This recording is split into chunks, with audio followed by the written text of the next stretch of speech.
Hi, how about that? Well, a little bit quick, probably. So maybe we should go through a little bit more slowly. Before we do, what you need is to get yourself a piece of paper and just follow on. And I've made the two sides of mine colour down here, so it should make it easier to follow. And then at the end, I'm going to give you an extra little challenge. Okay, here goes. All right then, so you've got a piece of A4 and you're going to fold it in half both ways and unfold just so you can find the center. I've pre-folded mine to make it nice and obvious for you, and although you don't need to do this, I'm just going to put a dot in the center to make it very clear where that is. Now I'm marking the four corners of my piece of A4. You don't need to do that, but it's just so that I can tell you, because we're going to fold them to the center in ascending order. Really be accurate with this. The more precision you use now, the better the end result. So corner number 1 goes into the exact center, followed by corner 2, and then of course we'll do the same. We'll speed it up a bit for you, all the way around 3 and 4 as well. This gives us a hexagon.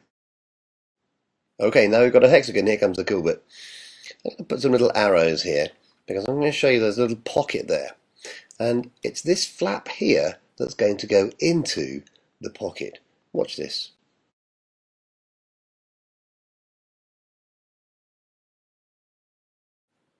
There it goes, just tucks in there, and that's only just to stop it unfolding when we fold it in half. Now you should have a nice pentagon shape. It's not a regular pentagon though yet, but it's getting there. Here we go.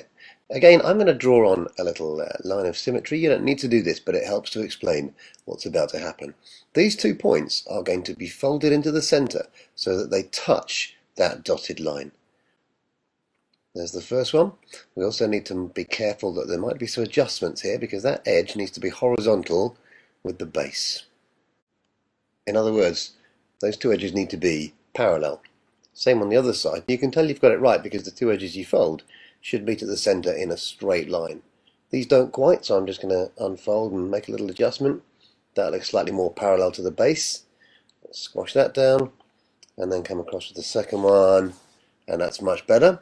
So don't worry if you get it second time. Maths isn't just about getting everything right first time, it's about learning. And in fact, if we've done it right, what you should be able to see is that this line, these 2 edges now form one continuous line, which is perpendicular or at right angles to the line of symmetry. And believe it or not, what you've actually made is a regular pentagon which stands up. Could it be any cooler? Not much. Well, actually, a little. Look at that. You see, it's a perfect regular pentagon, all 5 sides the same length. All angles 180 degrees. I can even stand it up. Well, maybe not. Well, I hope you enjoy making your regular pentagons from A4, but I did promise I had a challenge for you, and here it is. You see, if you look at one of these pentagons, you'll see that it's got a base, the edge that can help it to sit on your hand rather nicely. 2 of the edges have got flaps on them, which is why it stands up, but these 2 edges at the top have actually got a little slot in. And of course, when you've got a pentagon with a flap and a pentagon with a slot, you can combine them together. Now, I'm not going to show you the whole thing because where's the challenge in that, but I'll just show you a few. I've put together here 4 pentagons, and you can already see what an amazing shape we're putting together here. You see this? It's beautiful. You need 12 altogether, 11 friends and you, and a bit of patience, and you will end up with a fantastic dodecahedron, my favourite 3D shape. Good luck, I'm sure you can do it. If you like, why not send me a picture or a video of you guys putting one together, and maybe we can display them next month. So enjoy. This is a really cool piece of mathematics.